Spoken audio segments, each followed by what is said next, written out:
আমরা দ্বিতীয় ক্লাসের শেষ পর্যায়ে যেটা বলেছিলাম, নদীর ক্ষয়কার্যের ফলে গঠিত ভূমিরূপগুলি চিত্র সহ ব্যাখ্যা বা বর্ণনা দাও। আজকে ঠিক তার পরের থেকে শুরু করব যে নদীর সঞ্চয় কার্যের ফলে গঠিত ভূমিরূপগুলির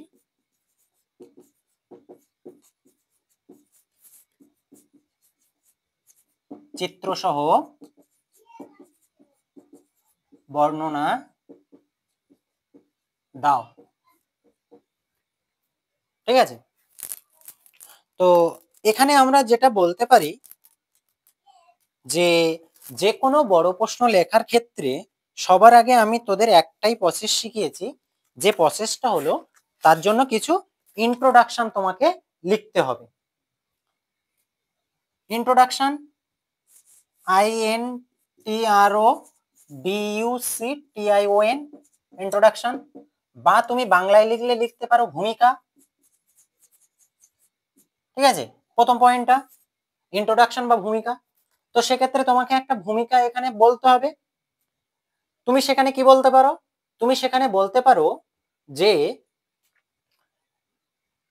বহির্জাত যে সকল শক্তি সমূহগুলি ভূপৃষ্ঠের উপরিভাগে ক্রিয়াশীল হয় তার মধ্যে প্রধান শক্তি হলো নদী। এই নদীর ক্রিয়ার ফলে ভূমিভাগের উপরিভাগে প্রায় 70% স্থানের পরিবর্তন সাধন ঘটে থাকে। সুতরাং নদীর সঞ্চয় কার্যের ফলে গঠিত ভূমিরূপগুলি নিম্নে চিত্রসহ বর্ণনা করা হলো।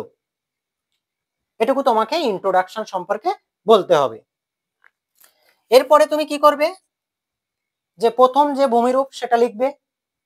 প্রথম ভূমিরূপ হিসাবে সঞ্চয় কার্যের ফলে গঠিত ভূমিরূপ হিসাবে তুমি কি দেবে, যে পল্লল শঙ্কু, পল্লল শঙ্কু বা পল্লল ব্যঞ্জনী।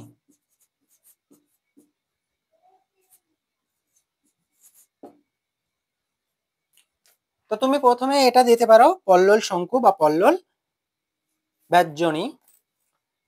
তো সেক্ষেত্রে কি হবে, এই সম্পর্কে তোমাকে তার ধারণাটা বলতে হবে এবং তার সম্পর্কে একটা উদাহরণও বলতে হবে, এবং তুমি দুটো বৈশিষ্ট্য দিতে পারো। তাহলে নদীর সঞ্চয় কাজ মূলত কোথায় হয়ে থাকে? সমভূমি প্রবাহে এসে, অর্থাৎ মোহনার কাছে এসে নদীর সঞ্চয় কাজটা বেশি হয়ে থাকে। তাহলে উচ্চ গতিতে নদী যে সকল পলি, বালি, নুড়ি, কাঁকর এগুলো বয়ে নিয়ে আসছিল, সমভূমি প্রবাহে এসে সেই নদীর বহন ক্ষমতা কি হবে, একেবারে হ্রাস পাবে বা কমে যাবে। ফলে ওই যে পলি, বালি, নুড়ি, কাঁকর মোহনার সামনে একটা শঙ্কু আকৃতির ভাবে জমা হতে শুরু করবে। একে বলা হবে কি, পল্লল শঙ্কু। এবং ওই পলি, বালি বা নুড়ি, কাঁকর যখন হাত পাখার ন্যায় মোহনার সম্মুখ ভাগে সঞ্চিত হবে, তখন সেটাকে বলা হবে কি, পল্লল ব্যঞ্জনী।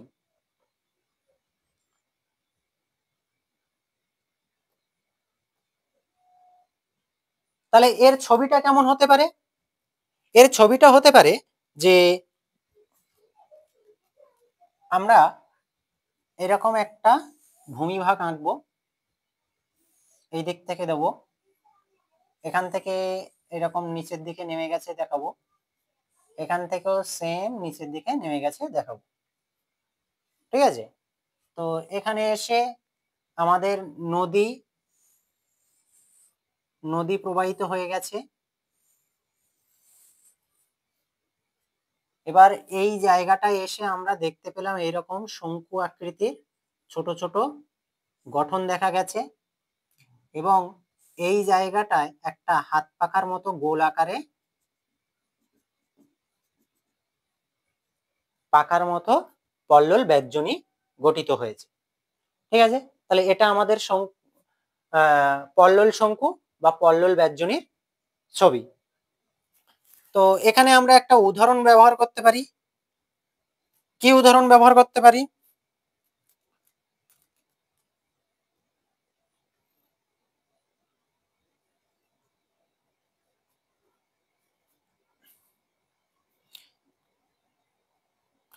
আমাদের যতগুলো নবীন ভঙ্গিল পর্বত রয়েছে, সেই নবীন ভঙ্গিল পর্বত থেকে যে সকল নদীগুলো উৎপত্তি লাভ করেছে, যেমন হিমালয় থেকে যে সকল নদীগুলো উৎপত্তি লাভ করেছে, সেই সকল নদীগুলোর মোহনায় এইরকম কি দেখতে পাওয়া যায়? এইরকম পল্লল শঙ্কু বা পল্লল ব্যঞ্জনী দেখতে পাওয়া যায়। এর বৈশিষ্ট্য হিসেবে আমরা দুটো বৈশিষ্ট্য লিখতে পারি। কি বৈশিষ্ট্য লিখতে পারি? যে পল্লল শঙ্কু বা পল্লল ব্যঞ্জনী মূলত সমভূমি প্রবাহে এসে নদীর মোহনা অঞ্চলে গঠিত হয়ে থাকে। ঠিক আছে, 2 নম্বর বৈশিষ্ট্য কি লিখতে পারি? পল্লল শঙ্কুগুলির আকৃতি মূলত মোচার মতো দেখতে হয় এবং পল্লল ব্যঞ্জনীর আকৃতি মূলত হাত পাকার ন্যায় দেখতে হয়। তাহলে পল্লল ব্যঞ্জনী সম্পর্কে পুরো বোঝা গেছে। 2 নম্বর ভূমিরূপ কি বলতে পারি? 2 নম্বর ভূমিরূপ বলতে পারি নদী বাঁক। নদী বাঁক বা মিয়েন্ডার। নদী বাঁক বা মিয়েন্ডার, সেক্ষেত্রে এই নদী বাঁক বা মিয়েন্ডার শব্দটা কোথা থেকে এসছে? তুরস্কের একটা নদী, সেই নদীটা মূলত বাঁক নিয়েই প্রবাহিত হয়েছিল, তার নাম ছিল মিয়েন্ডার্স। সেই নদীর নাম অনুসারেই এরকম একটা ভূমিরূপের নামকরণ হয়েছে নদী বাঁক বা মিয়েন্ডার। তাহলে আগে নদী বাঁক বা মিয়েন্ডার সম্পর্কে আগে সংজ্ঞা বা ধারণাটা বলে দিই। দেখ, সমভূমি প্রবাহে এসে নদীর গতিবেগ কমে যায়, ক্ষয় কাজ করার পরিমাণও কমে যায়। হঠাৎ যদি নদীর সামনে কোনো কঠিন শিলা বা বাধা এসে উপস্থিত হয়, তখন নদী কি করবে? সেই কঠিন শিলাকে ক্ষয় করে যাওয়ার ক্ষমতা হারিয়ে ফেলেছে সে, তাই সে দেখবে যেখানটায় দুর্বল স্থান, সেই দুর্বল স্থান দিয়ে বাঁক নিয়ে প্রবাহিত হওয়ার চেষ্টা করবে। ফলে কি হবে? নদীর গতিপথে একটা বাঁকের সৃষ্টি হবে। এটাকেই বলা হচ্ছে কি নদী বাঁক বা মিয়েন্ডার। বোঝা গেল? তো এই নদী বাঁক বা মিয়েন্ডারের ছবিটা আমরা কেমন করতে পারি? আমরা এরকম একটা নদী বাঁক বা মিয়েন্ডারের ছবি করতে পারি।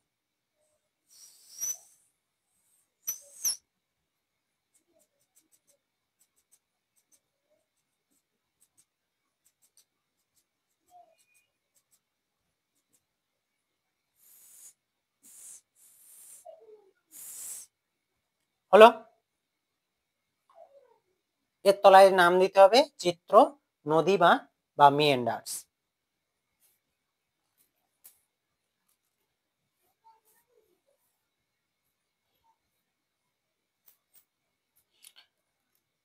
তাহলে এর যদি আমরা উদাহরণ বলতে চাই, তাহলে আমাদের যে পশ্চিমবঙ্গের গঙ্গা নদীর যে একটা শাখা প্রবাহিত হয়েছে ভাগীরথী হুগলি নামে, সেই শাখাতেই এরকম নদীবাঁক বা মিয়ান্ডার দেখতে পাওয়া যায়। বোঝা গেছে? এরপরে আমরা 3 নম্বর ভূমিরূপ হিসাবে কি বলতে পারি? 3 নম্বর ভূমিরূপ হিসাবে আমরা বলতে পারি যে অশ্বক্ষুর আকৃতির হ্রদ।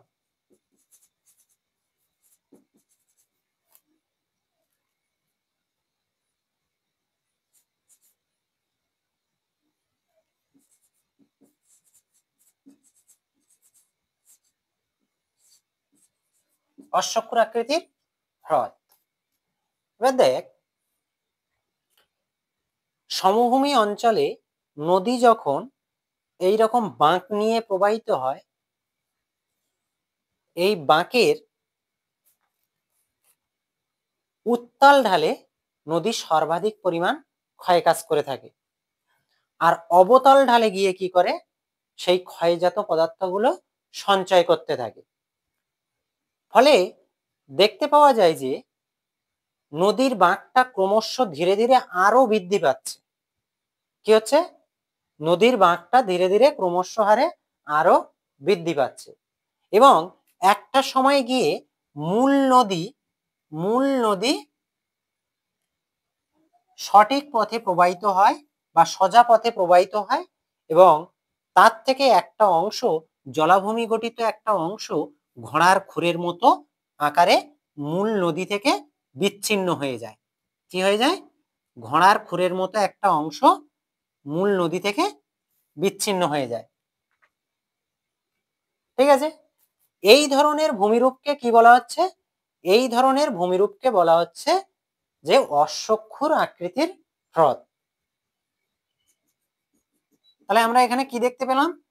নদীবাঁক বা মিয়েন্ডার থেকেই কিন্তু অশ্বক্ষুর আকৃতির হ্রদটা গঠিত হচ্ছে। তাহলে নদীবাঁক বা মিয়েন্ডারের উত্তল ঢালে নদীর ক্ষয়টা বৃদ্ধি পায়, এবং অবতল ঢালে গিয়ে সেই ক্ষয়জাত পদার্থগুলো সঞ্চিত হতে থাকে। ফলে নদীর বাঁকের পরিমাণটা আরো বৃদ্ধি পায়, এবং একটা সময় গিয়ে যে বাঁকের অতিরিক্ত অংশটা ঘোড়ার খুরের মতো মূল নদী থেকে বিচ্ছিন্ন হয়ে যায়, আর মূল নদী সোজা পথে প্রবাহিত হয়। এই ধরনের ভূমিরূপকে বলা হচ্ছে কি? অশ্বক্ষুর আকৃতির হ্রদ।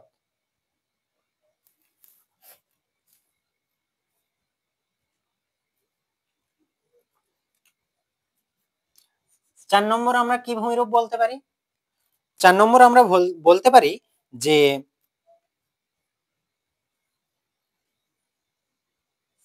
বদ্বীপ।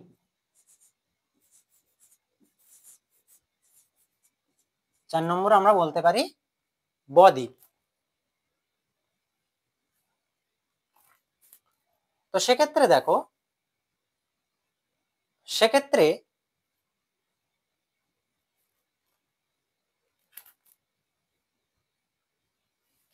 আমরা বলতে পারি যে সমভূমি প্রবাহে এসে নদীর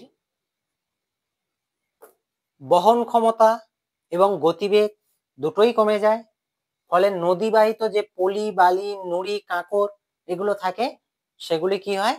নদীর মোহনা অঞ্চলে বাংলা মাত্রাহীন বয়ের আকারে সঞ্চিত হতে থাকে। এটাকে বলা হয় ডেল্টা। ডেল্টা, যার বাংলা অর্থ হলো বদ্বীপ। তো এই ধরনের ভূমিরূপকে বলা হয় কি? নদী বদ্বীপ। আমরা যে অঞ্চলে বসবাস করছি, দক্ষিণ 24 পরগনা, এই পৃথিবীর সর্ববৃহৎ বদ্বীপ হলো গঙ্গা ও ব্রহ্মপুত্র নদীর বদ্বীপ সুন্দরবন বদ্বীপ। কি বললাম? গঙ্গা ও ব্রহ্মপুত্র নদীর বদ্বীপ সুন্দরবন বদ্বীপ। তো বদ্বীপের ছবি বললে আমরা কেমন দেব? বদ্বীপের ছবি বললে আমরা এইরকম একটা ছবি প্রেরণ করতে পারি। তাহলে এই হলো আমাদের উচ্চভূমি। উচ্চভূমি থেকে নদী এখানে এসে মিশিত হচ্ছে। এটা হচ্ছে তোমার সমুদ্র বা সাগর বা মোহনা, তাই তো? তো এই নদীটা এসে এখানে পড়ছে, এবং সমভূমিতে এসে নদীর পলি এই মোহনা অঞ্চলের কাছে এখানে বাংলা মাত্রাহীন বয়ের আকারে সঞ্চিত হয়ে কি করছে? বদ্বীপ গঠন করছে।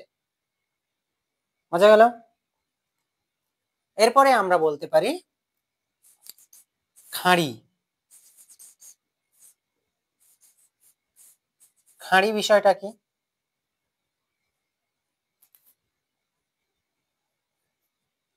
খাঁড়ি বিষয়টি হলো নদী যেখানে মোহনার সঙ্গে মিলিত হচ্ছে, সেখানে সমুদ্র ও নদীর মধ্যে ফানেল সদৃশ আকৃতির এক ধরনের ভূমিরূপ গঠন দেখতে পাওয়া যায়, যেটাকে বলা হচ্ছে খাঁড়ি।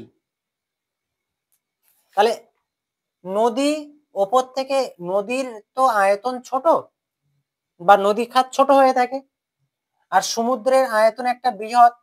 তাহলে বৃহৎ অংশ থেকে এসে এখানে ফানেল আকৃতির হয়ে আস্তে আস্তে কি হবে, ফানেল আকৃতির হয়ে আস্তে আস্তে সমুদ্রের সঙ্গে মিশবে। তো এই ধরনের ফানেল আকৃতি বিশিষ্ট ভূমিরূপকে বলা হয় কি, খাঁড়ি।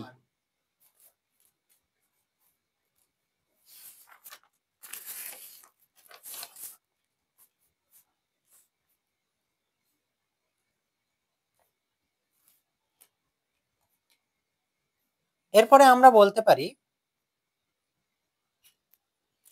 প্লাবন ভূমি ও স্বাভাবিক বাঁধ। তাহলে 5 নম্বর ভূমিরূপটি, 5 নম্বর নয় 6 নম্বর ভূমিরূপটি আমরা বলবো প্লাবন ভূমি, প্লাবন ভূমি বা বা নয়, এখানে আমরা ও ইউজ করব, ও স্বাভাবিক বাঁধ। ঠিক আছে। তাহলে সমভূমি প্রবাহে এসে নদীর গভীরতা কি পায়, হ্রাস পায়। এবার দেখা যায় যে অধিক বৃষ্টিপাতের ফলে নদীতে যদি জলের পরিমাণ বা মাত্রাটা বেড়ে যায়, তখন কি হবে, সেই জলের পরিমাণ বা মাত্রা বেড়ে যাওয়ার ফলে নদী খাতকে ছাপিয়ে জল কি করবে, দুপাশের উপকূলবর্তী অঞ্চলে বন্যার সৃষ্টি করবে। আর এই নদীর জলে যে পলি বালি এগুলো মিশ্রিত অবস্থায় থাকে, দ্রবীভূত অবস্থায় থাকে, সেগুলো মূলত নদীর দুপাশ অঞ্চলে সঞ্চিত হয়ে কি করবে, প্লাবন ভূমি গঠন করবে। তাহলে সেই দুপাশের অঞ্চলে সঞ্চিত হয়ে পলিগুলি কি গঠন করবে, প্লাবন ভূমি গঠন করবে। এবং নদীর কিনারা অঞ্চলে এইভাবে বারবার একাধিকভাবে প্লাবন হওয়ার ফলে পলি জমা হয়ে হয়ে একটা স্বাভাবিক উচ্চ স্থান বা বাঁধের মতো সৃষ্টি হবে। এটাকে বলা হচ্ছে কি, স্বাভাবিক বাঁধ, বা এর ইংরেজি অর্থ হলো লিভি। বোঝা গেছে তাহলে নদীর সঞ্চয় কার্যের ফলে গঠিত ভূমিরূপগুলি। তাহলে কটি বললাম, প্রথমে বললাম ইন্ট্রোডাকশন, দ্বিতীয় বললাম আমরা পল্লল শঙ্কু বা পল্লল ব্যাজ্যনী, তৃতীয় বললাম নদীবাগ বা মিয়েন্ডার, চতুর্থ বললাম আমরা অশ্বক্ষুর আকৃতির হ্রদ, এবং পঞ্চম বললাম বদ্বীপ, এবং ষষ্ঠ বললাম খাঁড়ি, এবং সপ্তম বললাম প্লাবনভূমি ও স্বাভাবিক বাঁধ।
এরপরে আমরা ছোট ছোট কিছু ইনফরমেশন বলবো, যে প্রশ্নগুলো আমাদের মনে রাখতে হবে, যে পৃথিবীর বৃহত্তম বদ্বীপটির নাম কি। একটু আগে আমরা পড়ানোর সময় বলে দিয়েছি, পৃথিবীর বৃহত্তম বদ্বীপটির নাম হলো গঙ্গা ও ব্রহ্মপুত্র নদীর সম্মিলিত বদ্বীপ সুন্দরবন বদ্বীপ।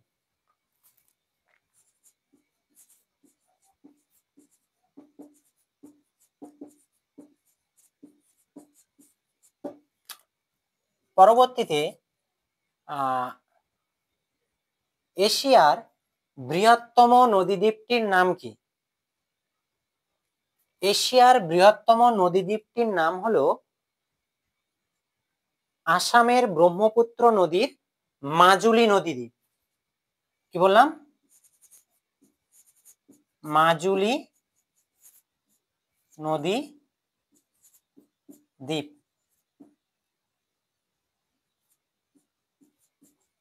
আসামের ব্রহ্মপুত্র নদীর মাজুলি নদীদ্বীপ।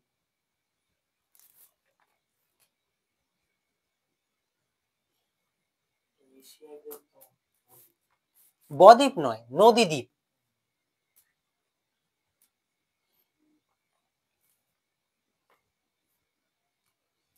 এরপরে আমাদের বদ্বীপের বেশ কিছু শ্রেণীবিভাগ রয়েছে, সেগুলো একটু জেনে নেব। বদ্বীপকে আমরা আমাদের এই বই অনুসারে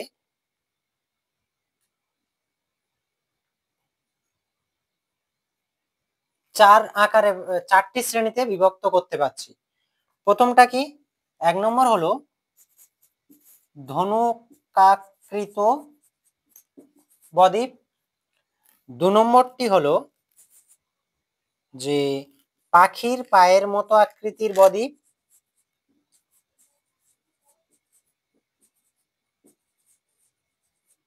3 নম্বরটি হলো করাতের দাঁতের মতো, এবং 4 নম্বরটি হলো যে খাঁড়ি বদ্বীপ।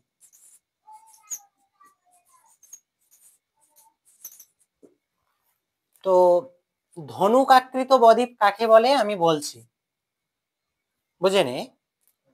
যখন মোহনার সামনে এসে নদীর পলি বালি নুড়ি কাঁকড়গুলো ধনুকের আকৃতির মতো গঠন নিয়ে সঞ্চিত হয়, তখন সেটাকে বলা হচ্ছে কি? ধনুক আকৃতির বদ্বীপ। এমন একটি ধনুক আকৃত বদ্বীপের উদাহরণ কি? এমন একটি ধনুক আকৃত বদ্বীপের উদাহরণ হলো গঙ্গা ও ব্রহ্মপুত্র নদীর বদ্বীপ হলো ধনুক আকৃত বদ্বীপের উদাহরণ। এরপরে পাখির পায়ের মতো আকৃতির বদ্বীপ। পাখির পায়ের মতো আকৃতির বদ্বীপ কাকে বলে? যখন মোহনার সামনে এসে নদীর জলবাহিত যে সকল পলি বালি নুড়ি কাঁকড় এগুলো পাখির পায়ের মতো আকৃতি নিয়ে জমাটবদ্ধ হয়ে বদ্বীপ গঠন করে, তখন সেটাকে বলা হচ্ছে পাখির পায়ের মতো আকৃত বিশিষ্ট বদ্বীপ। ঠিক আছে? এমন একটি পাখির পায়ের মতো আকৃত বিশিষ্ট বদ্বীপের উদাহরণ কি? মিসিসিপি মিসৌরি নদীর বদ্বীপ। মনে থাকবে। তো আমাদের এখান থেকে উদাহরণগুলোই বেশি আসে, যে একটি ধনুকাকৃত বদ্বীপের উদাহরণ বলো, গঙ্গা বা ব্রহ্মপুত্র নদীর বদ্বীপ। একটি পাখির পায়ের মতো আকৃতি বিশিষ্ট বদ্বীপের উদাহরণ বলো, সেক্ষেত্রে আমরা কি বলবো? মিসিসিপি মিসৌরি নদীর বদ্বীপ। এবার কি বলছে? করাতের দাঁতের মতো আকৃতি বিশিষ্ট বদ্বীপ। করাতের দাঁতের মতো বলতে কি? নদীর মোহনায় যখন ওই যে নদীবাহিত পলি বা নুড়ি কাঁকড় এগুলো করাতের দাঁতের মতো আকারে সঞ্চিত হয়, তখন সেটাকে বলা হচ্ছে করাতের দাঁতের মতো আকৃত বিশিষ্ট বদ্বীপ। এমনই একটি করাতের দাঁতের মতো আকৃতি বিশিষ্ট বদ্বীপের উদাহরণ কি? যে ইটালির তাইবার বদ্বীপ। ইটালির তাইবার বদ্বীপ। এবং চতুর্থ হচ্ছে খাঁড়ি বদ্বীপ। খাঁড়ি মানে আমরা একটু আগেই পড়েছিলাম যে খাঁড়ির মধ্যে মানে ফানেল সদৃশ আকৃতির ভূমিরূপকে আমরা কি পড়েছিলাম? খাঁড়ি পড়েছিলাম। সেই ফানেল সদৃশ আকৃতি বিশিষ্ট ভূমিরূপের মধ্যে যখন নদীবাহিত পলি বালি বা নুড়ি জমা হয়ে বদ্বীপ গঠন করে, তখন সেটাকে বলা হচ্ছে খাঁড়ি বদ্বীপ। বোঝা গেল? এমন একটি খাঁড়ি বদ্বীপের উদাহরণ কি? এমন একটি খাঁড়ি বদ্বীপের উদাহরণ হলো জার্মানির রাইন নদীর বদ্বীপ। তাহলে খাঁড়ি বদ্বীপের উদাহরণ কি? জার্মানির রাইন নদীর বদ্বীপ।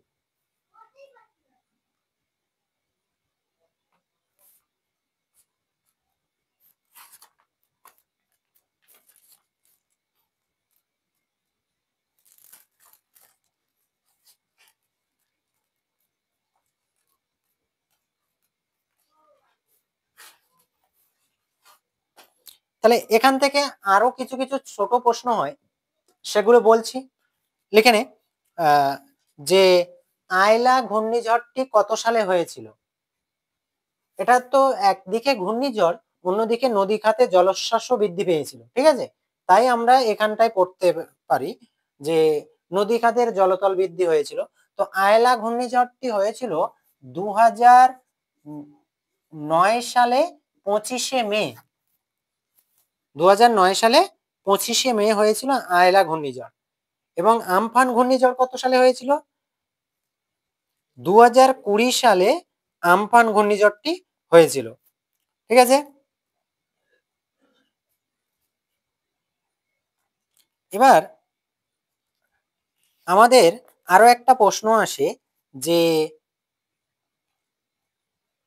বিগত 1 দশকে সুন্দরবন বনভূমির কত শতাংশ হ্রাস পেয়েছে?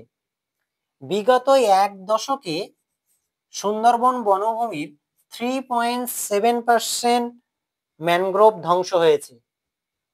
তাহলে বিগত 1 দশকে ম্যানগ্রোভ বনভূমির কত পার্সেন্ট ধ্বংস হয়েছে? 3.7% ধ্বংস হয়েছে। এরপরে যে প্রশ্ন আসে যে সুন্দরবনে জলোচ্ছ্বাসের ফলে জলতলের বা নদীগর্ভে ডুবে যাওয়া কয়েকটি বদ্বীপের নাম লেখো। তখন বলবি লোহাচড়া, নিউমুর, ঘোড়ামারা, এই সকল দ্বীপগুলি সুন্দরবনের নদী খাতে জলতল বৃদ্ধির ফলে এই বদ্বীপগুলি নদীগর্ভে বা নদীর জলের তলায় ডুবে গেছে। এরপরে আমাদের প্রশ্ন আসে যে সুন্দরবন কত সালে ওয়ার্ল্ড হেরিটেজ সাইটের তকমা পেয়েছিল? সুন্দরবন কত সালে ওয়ার্ল্ড হেরিটেজ সাইটের তকমা পেয়েছিল?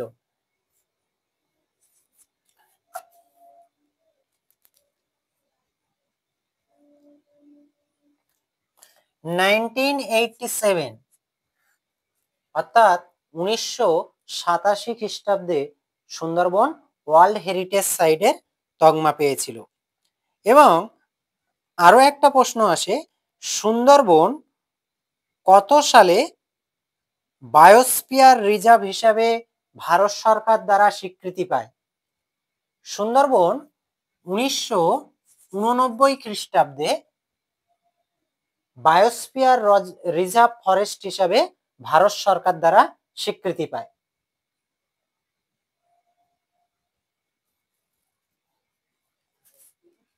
Biosphere reserve forest.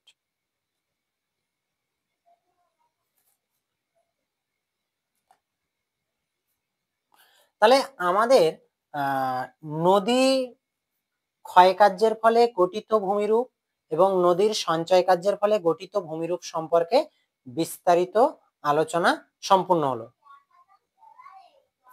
এবং পরের দিন আমরা যখন করব হিমবাহের ক্ষয়কার্যের ফলে গঠিত ভূমিরূপ এবং হিমবাহের সঞ্চয় কার্যের ফলে গঠিত ভূমিরূপগুলি সম্পর্কে বিস্তারিত আলোচনা করব।